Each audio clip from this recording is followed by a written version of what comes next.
HN unique revision chemistry channel पर सभी प्यारे विद्यार्थियों को प्यारा सा good morning, good afternoon and good evening लाल। ध्यान रखिए लाल, माइंड को कॉन्संट्रेट करके पेपर कलम लेके बैठिएगा लाल। जितने भी हमारे प्यारे से स्टूडेंट्स हैं सभी लोग ध्यान दीजिएगा।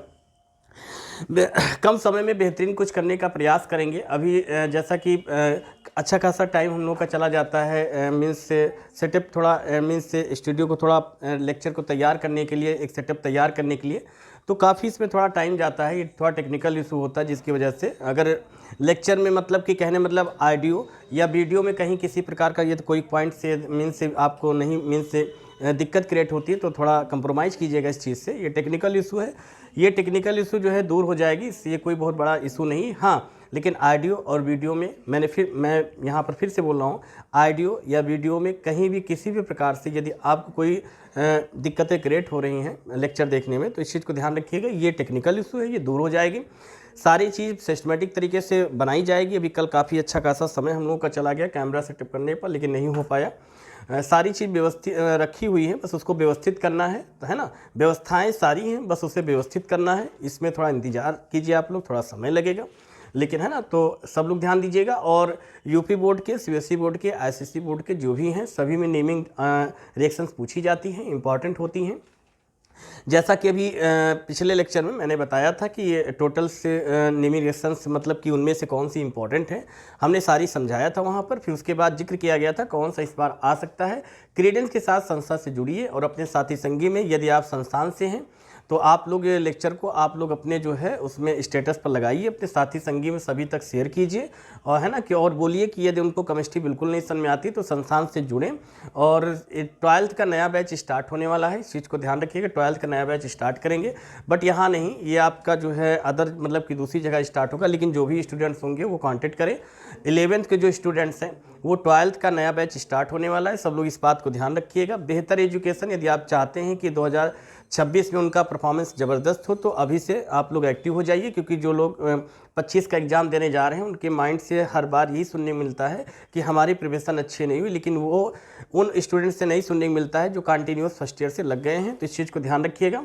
अपने साथी संगी में सभी तक चैनल को शेयर कीजिए, उनसे बोलिए कि ज़बरदस्त क्लासेज मीन्स से कंटिन्यूस यदि आप क्लासेज मीन्स अच्छे परसेंटेज चाहते हैं तो संस्थान से जुड़िए। और चैनल को, बहुत सारे स्टूडेंट्स ऐसे होते हैं जो चैनल को तो सब्सक्राइब कर लेते हैं बट वो नोटिफिकेशन ऑन नहीं करते हैं। यदि ये बहुत बड़ी आप गलती करते हैं। जब भी लेक्चर, कहने मतलब जब भी लेक्चर अपलोड किया जाता है आप लोगों तक समय पर नहीं पहुंचता है। यदि आप समय पर पहुंचे, आप समय पर उस चीज़ को देख पाएँ, विधिवत से अच्छे से समझ पाएँ, तो आप सब्सक्राइब करने के साथ साथ नोटिफिकेशन को ऑन जरूर करें।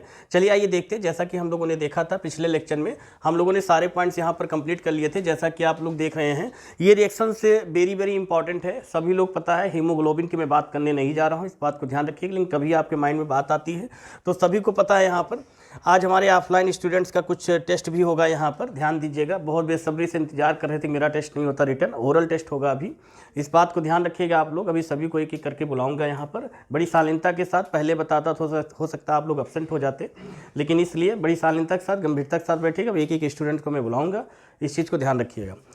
चलिए अच्छा, आइए ध्यान देते हैं यहाँ पर। जब हम अगले पॉइंट मीन से जब हम इस पॉइंट्स की बात करेंगे तो आप लोग अपने अपने माइंड में सेट कर लीजिएगा जल्दी से। क्या जब हम इस रिएक्शन की बात करेंगे तो हाफ कौन सी रिएक्शन जाएगी लाल? Hofmann bromide reaction. यहाँ का इस लेटर को लीजिए, क्या हो जाएगा? H। ये क्या हो जाएगा? V। क्या हो गया ये? HP।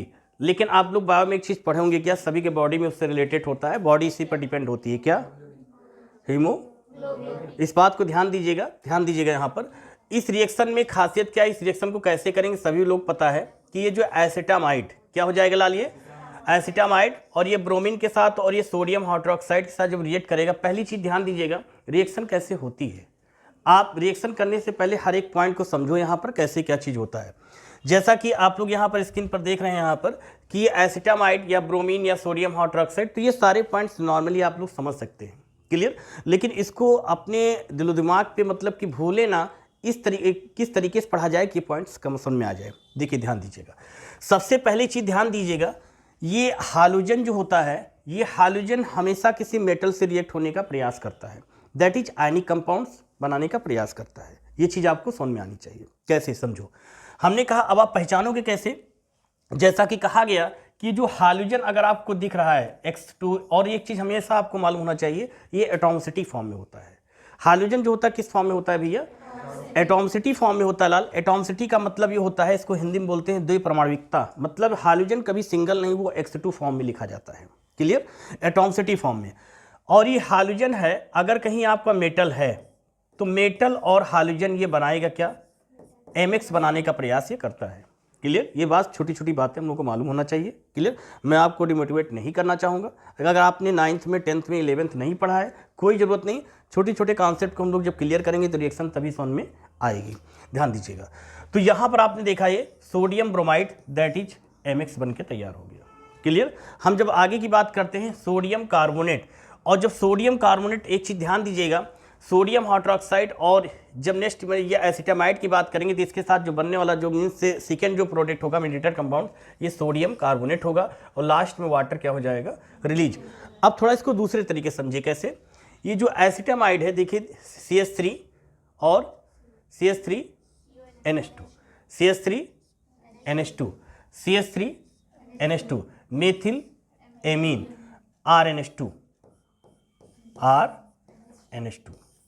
अब मैं आपसे एक बात पूछने जा रहा हूँ, ये किस टाइप का एमीन है? 1 डिग्री एमीन। मुझे बताने की ज़रूरत है यहाँ पर। अब ध्यान दीजिएगा, बोर्ड पेपर में क्या करते हैं, उनका कॉन्सेप्ट होता है कि इतने सारे स्टूडेंट्स हैं, बड़ी मेहनत करते हैं बेचारे ये, तो क्वेश्चन इस तरीके से पूछे जाएं कि वो क्वेश्चन मीन्स से उसका आंसर सॉल्व ना कर पाए। हो सकता है कि वो क्वेश्चन घुमा दें क्या, जैसा कि यहाँ पर हॉफमैन ब्रोमाइड रिएक्शंस, ठीक है मैं मानता हूँ, लेकिन उनका क्वेश्चन हो सकता है कि हॉफमैन ब्रोमाइड रिएक्शन के तहत आप प्राइमरी एमीन कैसे बनाते हो, क्वेश्चन घुमा दिया गया। अब प्राइमरी एमीन की जब बात करेंगे, सभी को पता है RNH2 that is primary amine. Clear हो गई बात? तो क्वेश्चन आप हॉफमैन ब्रोमाइड रिएक्शंस में प्राइमरी एमीन के नाम से भी आ सकता है, इस बात को ध्यान दीजिएगा। क्लियर? या तो क्वेश्चन मार्क लगा देते हैं, है ना। इनकम्प्लीट रिएक्शन आप लोगों के सामने बोर्ड पेपर में दी जाती है। सबसे पहली चीज ध्यान दीजिएगा कैसे रिएक्ट होगा। तो ये CH3 जो है, आप सभी लोग पता है ये क्या है? R है, और ये यहाँ पर क्या बना रहा है, ये कौन सा है? NH2। तो ये RNH2 that is methyl amine. Clear? ये बात समझ में आ गई। Primary amine depend of alkyls numbers. Alkyls जैसा R में मेथिल है तो हम लोग क्या बोलेंगे? मेथिल एमीन बोलेंगे। अगर यहीं पर C2H5 तो हम लोग बोलते एथिल एमीन। ये बात समझ में आ गई? क्लियर? चलिए आगे देखते हैं। आपने देखा यहाँ पर ब्रोमीन कितनी बार दिए गए लाल? 2। सोडियम कितनी बार है यहाँ पर? ये बात समझ में आ गई सब? तो ये क्या जाएगा, कितने निकाले गए यहाँ से? यहाँ पर 2Na और Vr, क्योंकि ब्रोमीन कितनी बार है? 2। क्लियर? और सोडियम कितनी बार है? 4 है, 2 यूज किया, तो सोडियम ब्रोमाइड। अब यहाँ पर क्या बच रहा है, आप ध्यान दीजिएगा, 2 सोडियम, तो आपने Na2 कर दिया, और यहाँ पर क्या है देखिए, फिर क्या हो जाएगा? टोटल ऑक्सीजन कितने हैं यहाँ पर, बैलेंस कीजिए सबसे पहले, 4, और यहाँ पर कितने हैं? 1 यहाँ पर दिया गया, तो टोटल कितने हो गए लाल? 5 हो गए। चलिए आइए देखते हैं। तो 5 ऑक्सीजन, क्लियर, सॉरी 5 ऑक्सीजन। अब देखिए यहाँ पर ऑक्सीजन कितने हैं आपके? 2। यहाँ पर ऑक्सीजन कितने हैं? 3। कितने हो गए टोटल? 5। मतलब ये आपका सोडियम कार्बोनेट भी वहाँ से रिलीज करेगा। क्लियर? रिएक्शन को थोड़ा आप कॉन्सेप्ट के बेस पर समझो, कैसे इसको माइंड में सेट करोगे। ध्यान दीजिएगा यहाँ पर देखिए, सबसे पहली बात, हॉफमैन ब्रोमाइड रिएक्शन में आपका प्राइमरी एमीन बनेगा। माइंड में कॉन्सेप्ट अब तैयार करते हैं। क्लियर?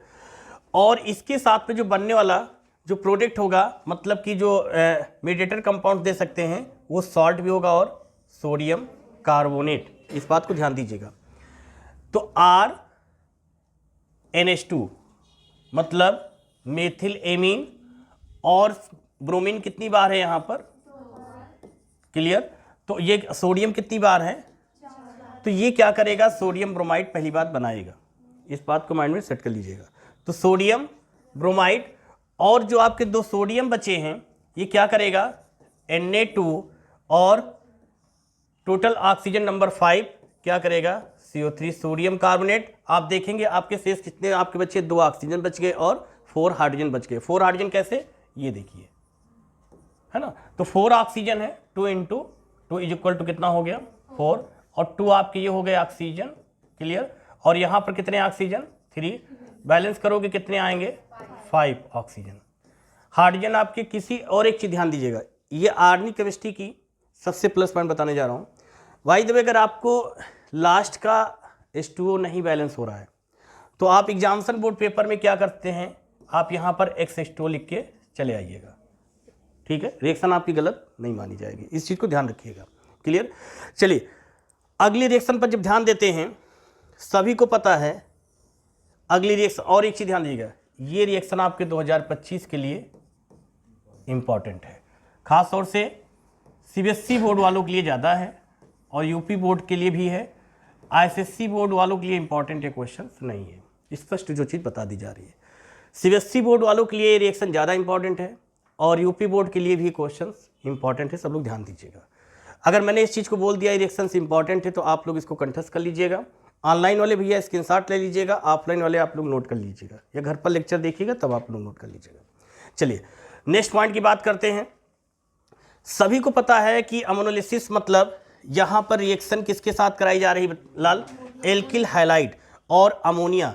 आप लोगों को शायद दिख रहा होगा, यहाँ पर 2 इलेक्ट्रॉन्स आपको दिख रहे होंगे, दिख रहे हैं ना। चलिए आइए समझते पहले अमोनिया का स्ट्रक्चर, यहाँ पर कैसे समझिए, ध्यान दीजिए। सभी को पता है अमोनिया का फॉर्मूला क्या होता है NH3, और ये चीज़ सभी को पता है ये बेसिक नेचर का होता है। किस नेचर का होता है लाल, बेसिक नेचर का होता है। तो आप यहीं पर लिखेंगे ये किस नेचर का है भैया, बेसिक नेचर का होता है, क्लियर। और बेसिक ये जो अमोनिया होता है इसके पास एक लोन पेयर इलेक्ट्रॉन प्रेजेंट होता है, इसके पास एक electron means 1 lone pair electron present होता है, 2 इलेक्ट्रॉन्स प्रेजेंट होता है। इस बात को थोड़ा समझिएगा यहाँ पर, पहला पॉइंट।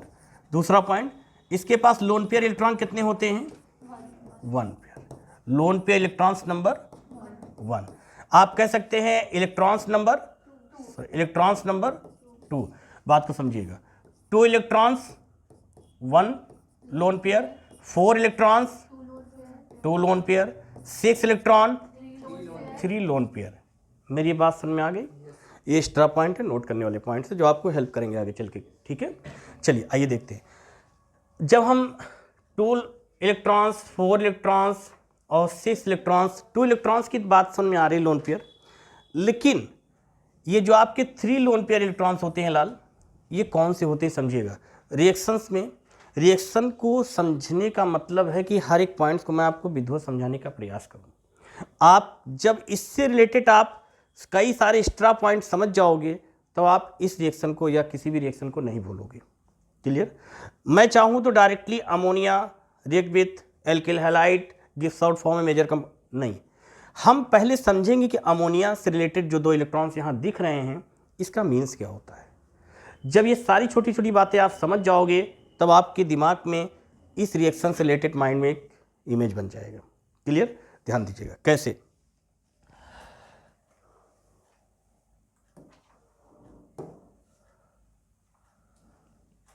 ध्यान दीजिएगा। अब ये सभी को पता है कि हमने जब 2 इलेक्ट्रॉन्स के लोन पेयर की बात किया तो ये बात सभी को समझ में आ गई, क्लियर। लेकिन जैसे ही 4 इलेक्ट्रॉन्स की बात करते हैं, 2 लोन पेयर्स की बात करते हैं, आपके माइंड में क्वेश्चन उठने लगते हैं कि ऐसा कौन सा एटम होगा जिसके पास 4 electrons that is 2 lone pairs electrons present. Oxygen का जिक्र नहीं कर सकते हैं या एक्सेप्शन कंडीशन में करते हैं, लेकिन जब बात यहाँ पर देखते हैं अमोनिया के, तो अमोनिया के पास एक लोन पेयर इलेक्ट्रॉन मतलब 2 इलेक्ट्रॉन्स। इसको कैसे, ध्यान दीजिएगा। जब इसका स्ट्रक्चर बनाते हो, और आप सभी को पता है कि हाइड्रोजन हमेशा कौन सा बॉन्ड बनाता है लाल, सिंगल बॉन्ड। आपने देखा कि नाइट्रोजन का एटॉमिक नंबर कितना होता है लाल, 5 कि 7 होते हैं। नाइट्रोजन का atomic number 7 implies that form में 1:2, 2:2, 2p3, 3 + 2 = 5 + 2 = 7 इलेक्ट्रॉन्स प्रेजेंट होते हैं। आगे बात सुन, ध्यान दीजिएगा लाल। ये जो सेल होती है 2, जब आपसे कोई पूछे कि नाइट्रोजन कितने सेल में है या नाइट्रोजन के इलेक्ट्रॉन कितने सेल में है तो आप बोलेंगे 2। जो फर्स्ट सेल है यही, यहाँ से भी कभी कभी ऑब्जेक्टिव क्वेश्चन उठता है, इसलिए मैंने सोचा जब हम बात अमोनिया की करते हैं तो यहाँ से जो ऑब्जेक्टिव क्वेश्चन निकलता है वहाँ तक चलते हैं। जैसा कि आपने देखा ये एक फर्स्ट सेल है, दूसरा क्या है लाल, सेकंड सेल है। ये बात इतनी समझ में आ गई सब लोगों को, क्लियर। ये जो फर्स्ट सेल है लाल, इस सेल में जो इलेक्ट्रॉन्स नंबर टोटल कितने दिख रहे हैं लाल आपको, 2 दिख रहे हैं, इलेक्ट्रॉन्स नंबर 2। दैट इज इसको बोलते हैं क्या, कौन सी सेल बोलेंगे इसे, नहीं किस, कौन सी बोलेंगे इसे, ये तो आपकी हो गई वैलेंस सेल, ये हो गई आपकी, नहीं ऐसे नहीं बोलते, मैं बताता हूँ समझो ध्यान से। जब हम बात करते हैं किसी भी एलिमेंट्स के इलेक्ट्रॉनिक कॉन्फ़िगरेशन की, पहली बात तो आप लोग समझिएगा, ऑनलाइन जितने लोग बोल आप लोग भी समझिएगा। जब हम इस प्रोसेसेज की बात करते हैं, इस बात पे ध्यान दीजिएगा, जब मैं इस प्रोसेसेज की बात करता हूँ ये क्या है, तो हम बोलेंगे इलेक्ट्रॉनिक कॉन्फ़िगरेशन है। जब पूछेंगे किसका है तो बोलेंगे नाइट्रोजन का है। तो यदि पूछेंगे ये 7 क्या है तो बोलेंगे कि नाइट्रोजन को पीरियोडिक टेबल के 7 पोजीशन पे रखा गया है। पोजीशन, तो अब हम बोल सकते हैं position number that is atomic number. आ गई बात समझ में, मतलब नाइट्रोजन को पीरियोडिक टेबल में 7 पे रखा गया है, क्लियर। और इस एटॉमिक नंबर के बेस पर ही हम किसी भी एलिमेंट्स का इलेक्ट्रॉनिक कॉन्फ़िगरेशन करते हैं। और जब इलेक्ट्रॉनिक कॉन्फ़िगरेशन की करते हैं तो ये जो 1s2, 2s2, 2p6 या 2p3 या 2p5, 2p4 लिखा होता है, इसी को बोलते हैं इलेक्ट्रॉनिक कॉन्फ़िगरेशन। इलेक्ट्रॉनों के बंटने की प्रोसेसेज को ही हम बोलते हैं इलेक्ट्रॉनिक कॉन्फ़िगरेशन। ये बात समझ में आ गई, क्लियर। और इलेक्ट्रॉनिक कॉन्फ़िगरेशन 2 रूल्स के तहत किए जाते हैं। फर्स्ट ईयर में आप लोगों ने पढ़ा होगा आबॉव रूल्स, और आपने बोरबरी के रूल्स के अकॉर्डिंग 2, 8, 18, 32 करके बताया गया था। फिर एक आबॉव का रूल्स बताया गया था, लो स्तर से उच्च ऊर्जा स्तर में इलेक्ट्रॉन के इंटर करने के process that is electronic configuration या आबॉव रूल्स के तहत वहाँ बताया गया था। तो ये प्रोसेसेज क्या कहलाएगी लाल, इलेक्ट्रॉनिक कॉन्फ़िगरेशन। अब आपसे मैंने पूछा कि ये कौन सी सेल है, तो आपने कहा सब सेल, स्वाभाविक सी बात, लेकिन किस टाइप की सेल है इस बात को समझिएगा। ये कौन सी सेल है, आउटर सेल। ये कौन सी सेल है, इनर सेल। अब बात समझ में आ गई होगी।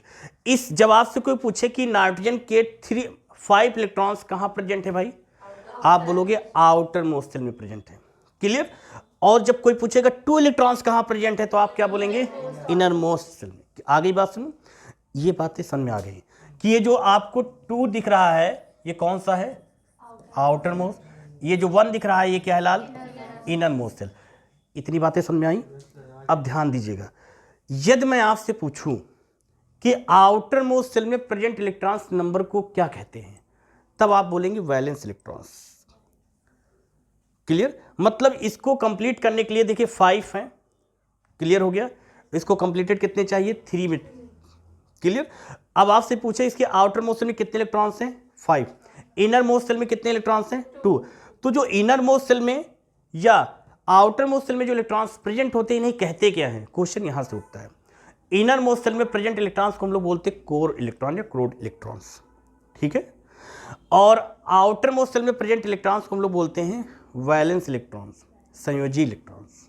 क्योंकि ये क्यों बोलते हैं, क्योंकि ये किसी अदर एटम से क्या करते हैं, पार्टिसिपेट करते हैं, ये ही किसी से बॉन्डिंग या किसी प्रकार से जुड़ने का प्रयास करते हैं, इसलिए उनको बोलते हैं वैलेंस। ये बात समझ में आ गई। चलिए, तो ये बातें समझ में आ गई ना। अब आपने देखा कि इसके पास 5 थे, हमने 7 इलेक्ट्रॉन्स को यहां पर नहीं शो किया, 5 थे ना। 5 में से कितने का नाइट्रोजन और हाइड्रोजन हमेशा कौन सा बॉन्ड बनाता है, सिंगल बॉन्ड। तो हाइड्रोजन ने कौन सा बॉन्ड बनाया यहां, सिंगल। नाइट्रोजन के पास कितने इलेक्ट्रॉन थे, 5।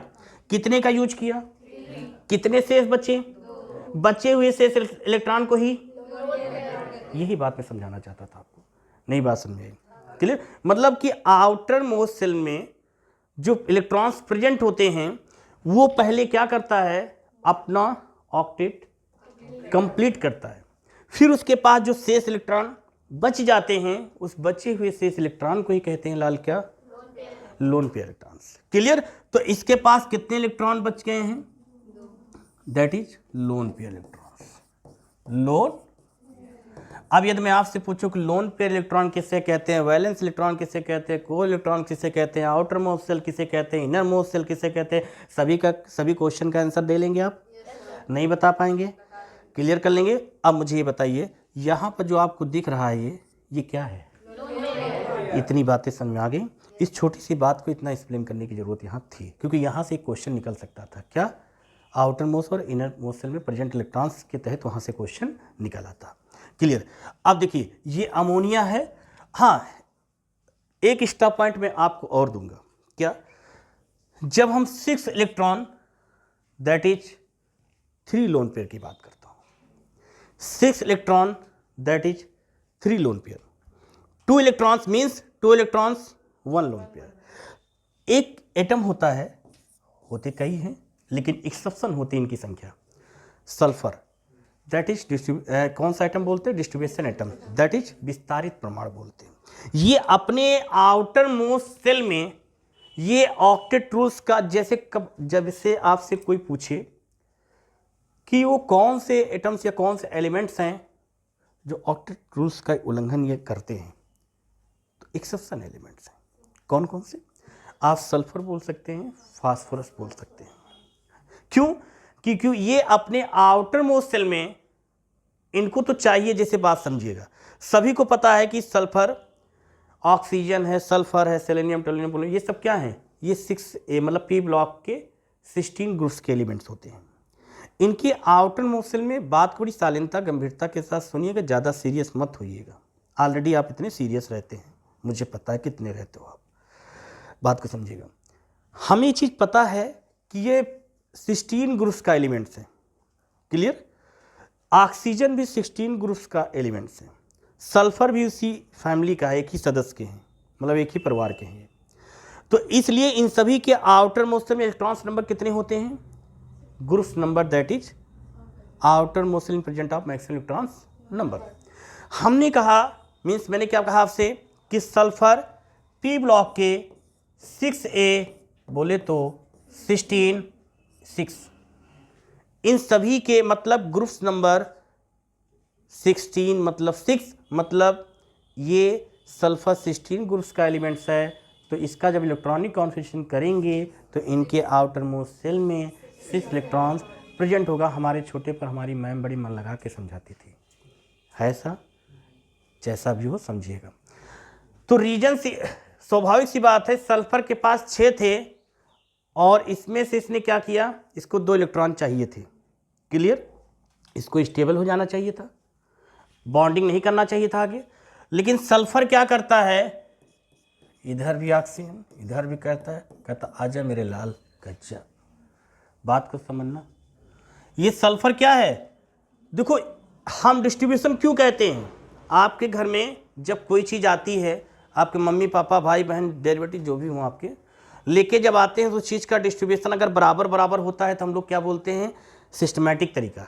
और उसी में एक सबसे छोटा जो होता है या जो नटखट होता है, भाई बहन जो भी हो, वो उसमें से कोई एक लेके भागने का प्रयास करता है, तो उसको बोलते हो क्या? मैं नहीं बोल सकता यहाँ, लेकिन आप समझ सकते हो क्या? एक मैं अपनी लैंग्वेज बोलूँगा, एक एक्सेप्शन एलिमेंट्स है, वो उल्लंघन कर रहा है। मतलब इस सल्फर को चाहिए था क्या कि ये 16 ग्रुप्स का एलिमेंट्स है, 6 इलेक्ट्रॉन्स होते हैं, 2 इलेक्ट्रॉन लेके क्या करना चाहिए था? ऑक्टेट अपना कंप्लीट करके शांत से बैठ जाना चाहिए था, 8 कंप्लीट करने के बाद। लेकिन ये इतना हरकत कर रहा है, इसने इससे तो बनाया और इसने क्या 2 उधर भी बना लिया, 2 इधर बना लिया। बात को समझा? इसी करेक्टर की वजह से इस सल्फर को बोलते हैं डिस्ट्रीब्यूशन एटम, विस्तारित परमाणु बोलते हैं। आगे बस रियल में मतलब आप सल्फर डाइऑक्साइड है ना आपको। अब जैसे इसीलिए बोलते हैं सल्फर के आउटर मोस्ट में मैक्सिमम इलेक्ट्रॉन से कितने दे सकता है? 6 होते, 6 क्या आउट 12 बन गए, गजब क्या बात। ऐसे नहीं करना चाहिए था इसको। मतलब जैसे आपने देखा होगा सल्फर डाइऑक्साइड, तो सल्फर डाइऑक्साइड एक ये हो गया, एक ये है ना, ये तो स्टेबल हो गया है ना। ये सल्फर यहां किंग है। सल्फर चाहेगा तो शेयरिंग करेगा, नहीं चाहेगा तो कोऑर्डिनेट बॉन्ड बना लेगा।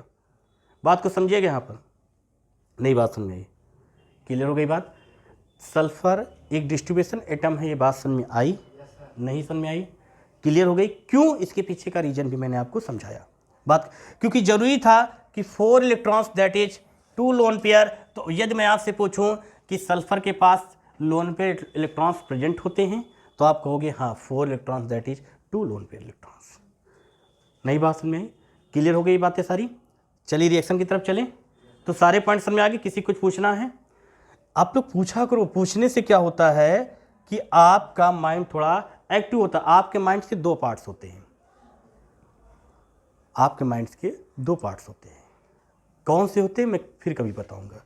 इतना जानो कि जितना आप स्ट्रगल करोगे आपका माइंड उतना ही ज़बरदस्त बनेगा। क्लियर? चलिए आप लोग, मैं आप लोगों की पीड़ा समझ रहा हूँ। अभी मैं बुलाऊंगा आप लोगों को, परेशान मत होइए। हम आपकी पीड़ाओं को समझ रहे हैं। आप कितने जागरूक हैं यहाँ आने के लिए। आप भी चाहते हैं कि हम भी HN unique the vision chemistry वाली संस्था के सामने यूट्यूब पे मतलब डिजिटल के सामने आऊँ, हम भी थोड़ा फेस टू फेस बात करें, मतलब बेहतरीन तरीके से क्वेश्चन आपसे पूछें। आपकी पीड़ाओं को समझ रहा हूँ, बेसब्री से इंतज़ार कर रहे हैं, है ना? इंतज़ार कीजिए, है ना? अभी बुलाऊंगा, अभी बुलाऊंगा, ध्यान दीजिए। चलिए आइए देखते हैं।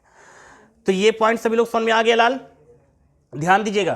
तो यहाँ पर देखिए क्या बना आपका प्राइमरी एमीन सॉल्ट, कितने केल्विन पे? 373। ध्यान दीजिएगा। तो यहाँ प्रोडक्ट क्या बनेगा लाल? ये आपका देखिए यहाँ पर एक चीज़ आपने समझा, अमोनोलिसिस क्या बोला गया था? आ गई बात समझ में? ये चीज प्राइमरी एमीन सॉल्ट दिया गया। यहां पर कुछ देख रहे हैं आप, सिंबल पे ध्यान दीजिएगा। क्लियर? तो लास्ट में क्या बना? Ammonium chloride. कभी कभी, मैं किसी गाने के नाम बात नहीं कर रहा हूं, मैं कभी कभी सोचो कभी कहना, ऐसा कुछ नहीं। ध्यान दीजिएगा। जैसे मैं ऑफलाइन क्लासेज में कभी कभी मैं जिक्र क्या करता था, क्या? NH4Cl, नौसादर सौदागर, कोई फिल्म थी है। हाँ ये चीज़ आपको पता होगी, भले ना सब्जेक्ट में कितने चैप्टर हो ये नहीं पता होगा। मैं आपकी पीड़ाओं को समझता हूँ लाल। ध्यान दीजिएगा, इस बात को ध्यान दीजिएगा लाल यहाँ पे कि यहाँ पर देखिए प्राइमरी एमीन सॉल्ट। अब मैं आप समझ रहा हूँ, अब ध्यान दीजिएगा। ये एक, ध्यान दीजिएगा लाल, सॉल्ट है। ध्यान दीजिएगा अमोनोलिसिस में क्या क्या हो रहा है स्टेप बाय स्टेप। लास्ट में आपने नौसादर मतलब कि क्या है, आपने अमोनियम क्लोराइड, अमोनियम ब्रोमाइड आप बना सकते हो। हाइड्रोजन में आप ClBr वहाँ पे रख सकते हो। क्लियर? एक चीज़ ध्यान दीजिएगा, ये तो अगर इस नेम से क्वेश्चन आएगा तो आप पूरी रिएक्शन करके आएंगे, लेकिन चलिए माइंड में सेट करते कैसे। ये रिएक्शन RNH3X क्या बनेगा? RNH3X। एक प्रकार से माइंड में इस बात को सेट करना, क्या? Ammonia react with alkyl halide, मतलब एडिशन कंपाउंड्स। बात को समझना। मुझे पता कि यहाँ से निकलने के बाद आप भूल सकते हो, कई सारे सब्जेक्ट होते हैं, मैं समझ सकता हूँ आपकी पीड़ा। ये अमोनिया जो होगा रिएक्ट करेगा एल्किल हैलाइड एडिशन कंपाउंड्स। क्या बन गया लाल? RNH3X, RNH3X primary amine salt. Clear? फिर देखिए NH3 presents react gives out form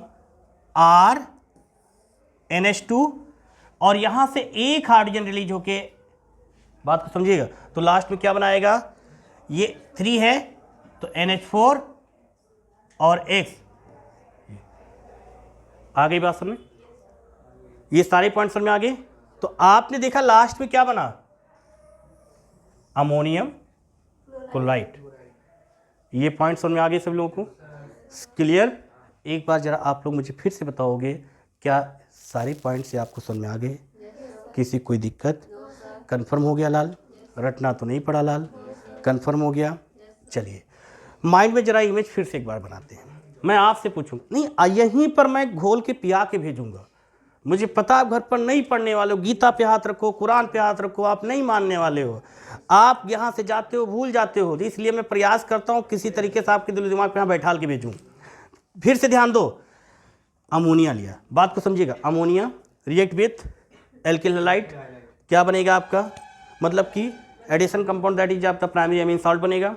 NH3 के प्रेजेंट में NH3 क्या करेगा, एक हाइड्रोजन उसके पास भेज दिया, क्या बन गया आपका NH4, X गया अमोनियम, शेष क्या बचा, नहीं कर पाओगे, कंप्लीट कर लोगे रिएक्शन, किसी कोई दिक्कत, सारे पॉइंट्स में आ गए। चलिए आगे की तरफ।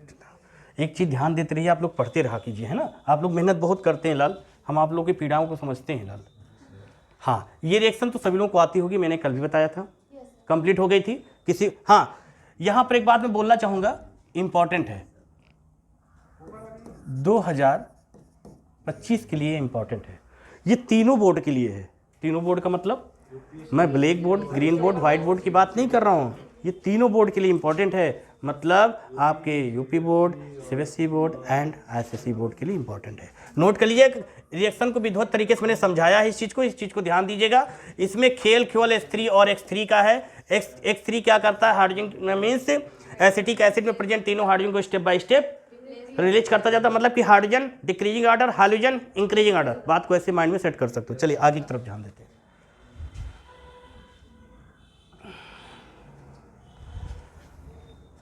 तो ध्यान दीजिएगा, इस रिएक्शन को थोड़ा ध्यान दीजिएगा, बहुत इंपॉर्टेंट रिएक्शंस है। सभी को पता है, मुझे बताने की ज़रूरत नहीं है, सभी के घर पे सुबह और शाम आसपास में कुछ, मेरी बात समझ गए होंगे आप, मैं कहना क्या चाहता हूँ, क्या लिखा है अब मैं बोलूँगा नहीं। देखो बेचारा रोड पर टहलने वाला व्यक्ति भी, उसको भी नेमिंग ऑर्गेनिक रिएक्शन आती है, उसको भी ऑर्गेनिक रिएक्शन आती है। देखो उसको नेमिंग रिएक्शन याद है, आप लोग नहीं याद कर पाते हो, उस खुद को सुबह सुबह चिल्लाता है, दैट इज वही ऑर्गेनिक रिएक्शन नहीं है। नेमिंग रिएक्शन में एक एग्जाम्पल बता रहा हूँ, अगर उसका नाम सुनना याद आए तो समझ जाना, एक ऑर्गेनिक केमिस्ट्री में एक रिएक्शन है, कौन सी आ गई, ओमैन ही तो होता है ना, ओमैन तो होती नहीं, होती होंगी, दैट इज जो भी हो सकता है, लेकिन ध्यान दीजिएगा। क्लियर, कोच कोई कैच कर रहा होगा, ऐसे थोड़ी कोई फेंक देता है ऐसे उठा के, कैच कर, हाँ वो कोच होता है, उसका हेड होता है ना। Reactant and reagent that is of the product of the reactions mechanism, ध्यान दीजिएगा, गजब। चलिए अच्छा, अब सालिन तक साथ ध्यान दीजिएगा। ये रिएक्शन कैसे, एक आपका एसिड और कार्बन मोनोऑक्साइड गैस, सभी को पता है, मुझे बताने की जरूरत यहाँ पर नहीं है।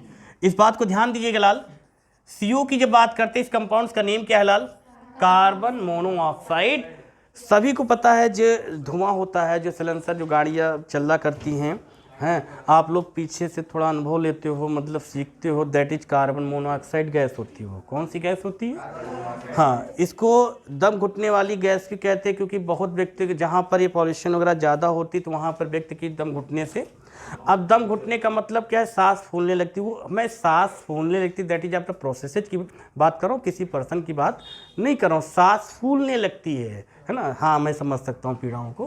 फिलहाल यहाँ पर ऐसा कोई व्यक्ति नहीं है, ना आप ना हम के बीच में कोई नहीं है, सांस किसी की नहीं फूलती होगी, मतलब एक श्वसन की बात कर रहा हूँ, मुझे ही बोलना चाहिए था। चलिए, तो कार्बन मोनोऑक्साइड यहाँ पर जो दिया गया लाल, ये क्या है, ये कार्बन मोनोऑक्साइड HCl से रिएक्ट करके क्या प्रोडक्ट बना रहा है, फॉर्मिल क्लोराइड, जो कि ये बेचारा शांत बैठने वाला नहीं है। जैसे आप लोग शांत नहीं बैठते हो, जब आप कहीं बफर सिस्टम में जाते हो तो शांत नहीं बैठते हो, खाते कम हो, इधर उधर ज़्यादा देखते हो, कोई मतलब बढ़िया चीज़ कहाँ पर मिल रही है। हे लाल बालकनी नहीं लाल, ये थोड़ा सा हाथ नीचे कर लो, फॉर्मिल क्लोराइड बेटा। क्लियर, ये क्या है मैंने बताया, ये अनस्टेबल है, ये शांत बैठने वाला, तो ये किसके पास जाता है लाल, बेंजीन के पास।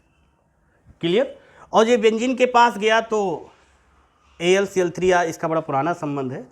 इस कंडीशन में ध्यान दीजिएगा, रिएक्शन करके एक प्रोडक्ट बनाएगा क्या, बेंजल्डिहाइड। आप लोगों ने नोटबुक में कहीं कहीं देखा होगा, स्ट्रक्चर फॉर्म में इसको ऐसे लिखा जाता है। क्लियर, और इसको आप ऐसे लिख सकते हो ArCHO।